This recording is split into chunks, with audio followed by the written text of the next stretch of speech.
আপনি যে কাজটা করতে চান সেটা এখনই শুরু করে দেন। পারফেক্ট সময়ের জন্য ওয়েট করবেন, তাহলে দেখবেন যে সেই সময়টা ঠিকই চলে যাইতেছে, আপনার সময়টা আর আসতেছে না। আপনি নিজেকে যে সময়ের জন্য প্রস্তুত করতেছেন, হয়তো সেই সময়টা আপনার কাছে আসতেছে না। এভাবে ওয়েট করলে কখনো আসবেও না।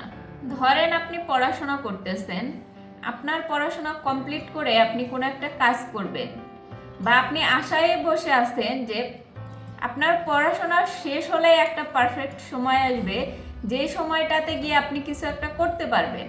আপনি যে পারফেক্ট সময়ের জন্য ওয়েট করতেছেন, যে পড়াশোনা শেষ করে ওই পারফেক্ট সময়ে গিয়ে একটা জব করবেন বা কোনো কিছু একটা করবেন।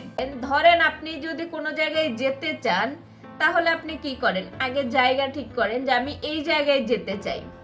তারপরে গিয়ে আপনি কোনো বাস কাউন্টারে বা রেল স্টেশনে গিয়ে টিকিট যখন কাটেন, তখন কিন্তু আপনি কোন জায়গায় যাবেন সেটা আপনাকে বলতে হয়। যখন আপনি টিকিট কাউন্টারে গিয়ে টিকিট চাইবেন, টিকিটওয়ালা যখন আপনাকে জিজ্ঞেস করবে যে আপনি কোন জায়গায় যাবেন, অবশ্যই আপনার গন্তব্য কোন জায়গায় সেটা বলতে হবে।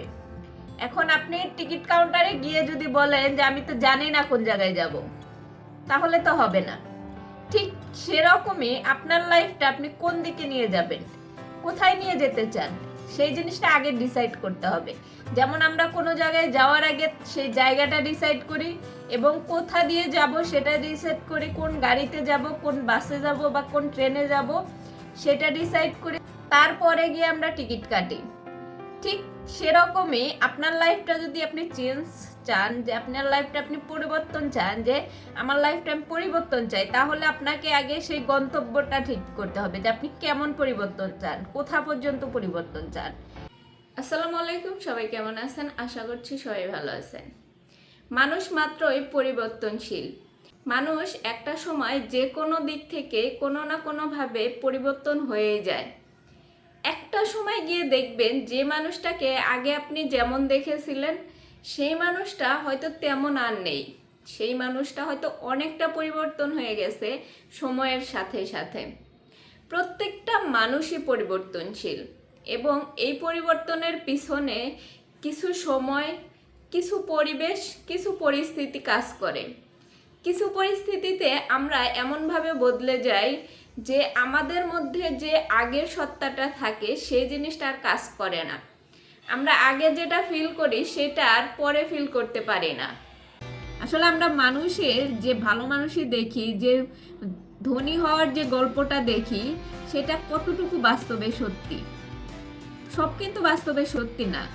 সবার আলাদা একটা লাইফ থাকে। সোশ্যাল মিডিয়াতে একটা লাইফ, আলাদা অন্য আর একটা লাইফ থাকে তাদের নিজের পার্সোনাল লাইফ, যেটাকে আমরা খুব কমই জানি।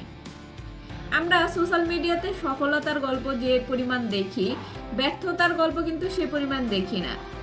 আমরা শুধু সফলতার গল্পটা দেখেই সেটাই করার চিন্তা করি। একজনকে দেখি এই সেক্টরে সফলতা করছে, তার মানে আপনি নিজেও সেটাই করার চিন্তা করেন। আপনারা দেখেন একজন মানুষ এই সেক্টর থেকে খুবই ভালো ইনকাম করতেছে, তার মানে আপনিও সেটা করার জন্য উৎসুক হয়ে পড়েন। কিন্তু আপনার জন্য সেটা কতটা পারফেক্ট, আপনি কতটা পারবেন সেই কাজটা করতে, এটা কখনো আপনি চিন্তা করেন না। যে যে মানুষটা সেখানে সফলতা পাইছে, সে অনেক দিন চেষ্টার পরে, অনেকখানি পথ হাঁটার পরে এই জায়গায়, সফল জায়গায় এসে পৌঁছাইছে।